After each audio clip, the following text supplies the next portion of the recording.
you're going to take your tins that come like this, and you are going to open them up like that.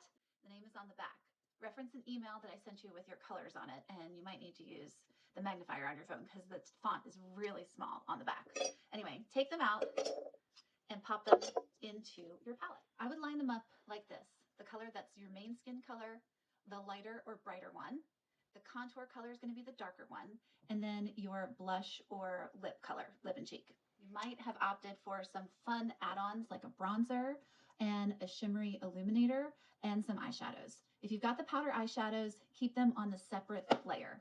It helps to keep the creams separate than any powdery things like eyeshadow or setting powder. Let's get started. There's no science here. We're just going to dab a little on the finger. I like to color correct any areas of concern first. For me, it's my inner eye and eyelid. This is going to take that redness right away from me. If you've got an email from me or we've talked about anything specific for you, go back and read that message or let me know what questions you have. Another area that shows up with a little color correction on most people is right here around the nostrils. Now, if you have a problem with your makeup staying all day, you're going to want to use a primer. I'm going to use a brush for this. You can use your finger, and in fact, I'll show you both ways. You're going to dab a little on the brush, and you can just apply your main color to what I call your beard line. That probably sounds silly, but it makes a lot of sense. I go right over my lips too because I want the color of the lip gloss or lip color, lip and cheek to show up. I'm going to put a little on my forehead here. If you use the finger technique, just dab it on your finger, swipe it, and you can just blend it in. It's not going to feel like a lot. That's normal. That's okay. A little goes a long way. So just start off a little light-handed, and you can always add a little more. And notice I'm kind of stippling and brushing in. I'm not swiping the brush. I am stippling this and pressing it into my skin. That's a real great application technique. So it looks like your natural skin and it doesn't have a cakey feel to it. Cream makeup just needs a little pressing into the skin. That's it. Now, for your lighter shade, this is just going to be a shade or two lighter. You can put that in the inner eye, what I call the goggle area or the mask area, kind of the same thing as the T-zone. I like to go right down the nose with my finger and swipe on this area on the forehead. If you've got the diagram from me, this looks like the tree kind of yellow color on the diagram. If you need the diagram, just let me know. Brighten here. Inner eye, outer eye. You can go lightly. For anybody with sunken eyes, you can go right below that trough line and press in just like that. Press and blend, press and blend. Blend up and out. This will kind of give your face a candlelit glow kind of from the center of your face. It'll lighten up the center of your face. It's amazing for that natural look and really brings your face to life. Now, let's use the contour. I'm just going to use the finger again.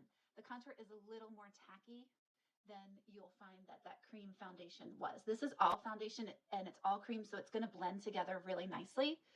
If you don't have bangs like me, you can take this around your forehead. Notice you can't even really see where I'm putting it because this is a good match for me. It should be the same for you. And you're going to start the cheekbone definition by right here where your jaw connects, and you're going to just scoop out under your cheekbone. You're going to stop before you get to the smile lines and well before, you know, like where maybe the dark spot of your eye stops. If you went too far, whoops, like that, that's okay. Just wipe it away. Maybe have a paper towel nearby. You can wipe it off. You're going to take the brush and buff it up. It's going to leave a very light shadow that looks like your cheekbones are popping and creating their own shadow. That's the purpose. Now, you can see where I was rubbing. It made my skin a little red. That's okay. It's just because I was pressing on it. That's the natural reaction of the skin. Give it a couple minutes and it's going to go away. Okay, so don't go ahead and try and cover that. Just let your skin settle down from being poked and smudged. It will settle down, I promise. Now, you can carve out your jawline too with the same contour. You're going to come under the jaw. All right, create your own shadow of a strong jawline. Avoid going on the side. You're going to want to stay underneath. And you can just blend that down. Hopefully you can see that because I can't see that. What I will do also for a little extra, for those of you that want to learn about this, you can use the contour and create a little shadow on the side of your nose. If you feel like your nose is crooked, use a little tool like a this is a little lash tool, but you could use something like an eyeliner, a skinny pencil, okay? And you can just create your own shadow, whoops, and use that as a guide. Don't use your own nose as a guide, because if you have a crooked nose, then you're going to enhance that. But use this as a guide to make a straight shadow. Can you see how that already stood out? Really subtle. Anything that's left over, gals, give your lip a little plump, go under your lip. One thing I just added here is a little brush cleaner. I use it for my finger too. Super helpful. For the contour, you're just going to want to blend that into the nose or up the nose as well. Sometimes you can connect the brow there to the top of the nose. Just helps define. It's okay. Just blend it. Next thing I like to do is to fill in the blush. So on the apples of the cheeks, on top of where you put that contour, put some blush. Couple dabs, go upward, lift up your cheekbone. You can blend it with that brush. If you want to clean it off, you can. And you're gonna dab it up and out. Everything, you can use the brush too. Everything for color is gonna go outward, okay? And there we go. Might need a little bit more. There we go. Blend. Whatever's left over from the blush, I just put on my lip. Easy. Something I like to do, I think it works well on everybody, is to get the right shade of bronzer. I take a fluffy brush, see how fluffy and loose it is? And I will apply the bronzer in a really loose, flowy motion around the edge of my face.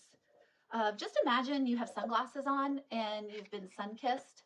Your bronzer can go in all those places around where your sunglasses would go, or your real glasses, where the sun would kiss you. You can go down your neck too. It's important to have your face blend into your neck. Super helpful if your chest tends to get a lot of sun, but you keep your face protected. You can take that bronzer and go right down your neck onto your chest, make the whole thing connected. It looks super natural. I'll get up real close. You can still see the skin through it, not real cakey at all.